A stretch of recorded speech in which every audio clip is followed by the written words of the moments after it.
وحلينا بريا صبر كاسين نقوضنا نلشة وحتى مادياتك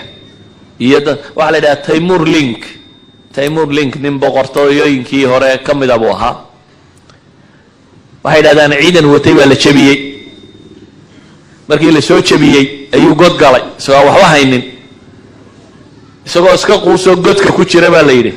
ayuu waxa arkay godkii quraanjo yar oo meel fuuraysa uu eego dhagax yar si korayso markaas ay soo dhacday markaas ay ku celisay markaas ay soo dhacday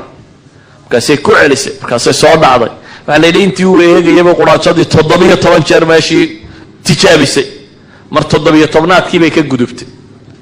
dabeetana wuxuu ka fakiray ninkii boorka war maanta ما أن مربى اللي يسوي بيه ونسديبيا قرآن جانا اللي هي طبعا قربة يشبته ولي ووضع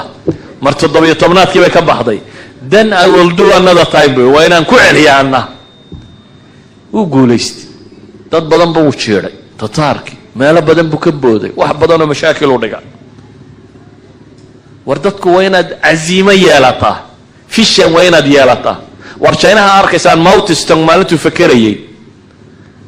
isagoo inaan yara oo 22 jira oo jaamacad jooga oo qism falsafa dhigta oo sanadkii labaad ku jira ayay fikradani gashay inuu China bedelo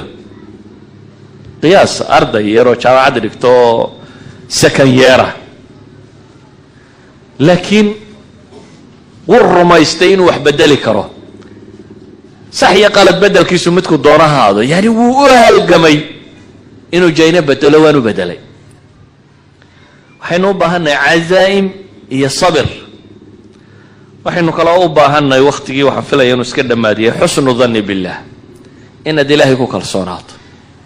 qadiyatu alhijra wa garanaysa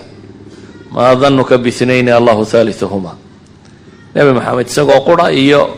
Abu Bakr oo kaliya iyagoo god ku jira oo la isdul taago uu Abu Bakr la ilaahay rasuulkiisa waa la arkaya ayuu nabigu wuxuu ku yiri ma dhannuka bi ithnayn Allahu thalithuhuma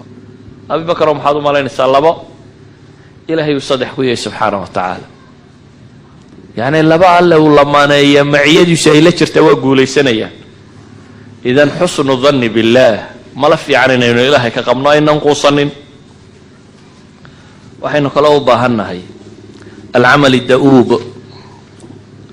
عمل شوكتا إنه سبينه عمل كدقال قرمها حينو باهنهي عمل ضد السدمانتي مؤسساتنا مساجدنا قرآن كدغيسان دعوة شيغيسان مساكين توحسينيسان قودينتا عيد قودينيسان قفكو الشقاده halka kaga habboon waa inuu qabtaa war taariikhda waxay noo tilmaamaysaa cid mafiiq taariikh ku gashay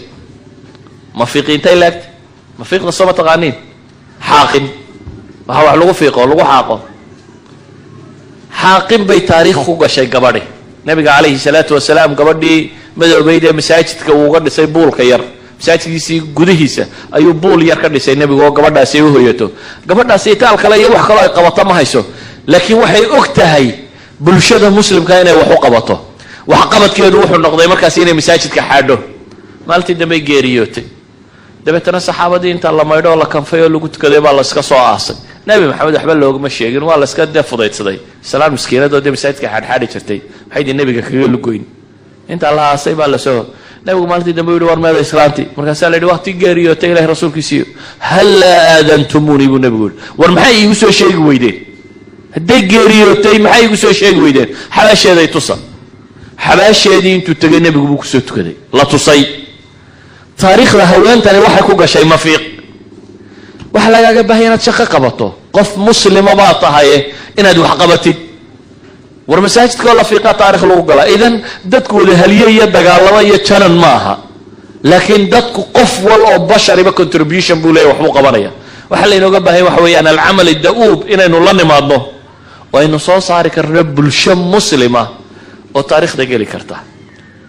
waxaan filayaa walaalkay wuxuu ii dhinac fadhiyaa inuu ii sheego inay dhamaatay anna waxaan idin sheegayaa oo harraja dhigin maanta ugu fiican tahay hore u socda wallahu a'lam billahi tawfiiq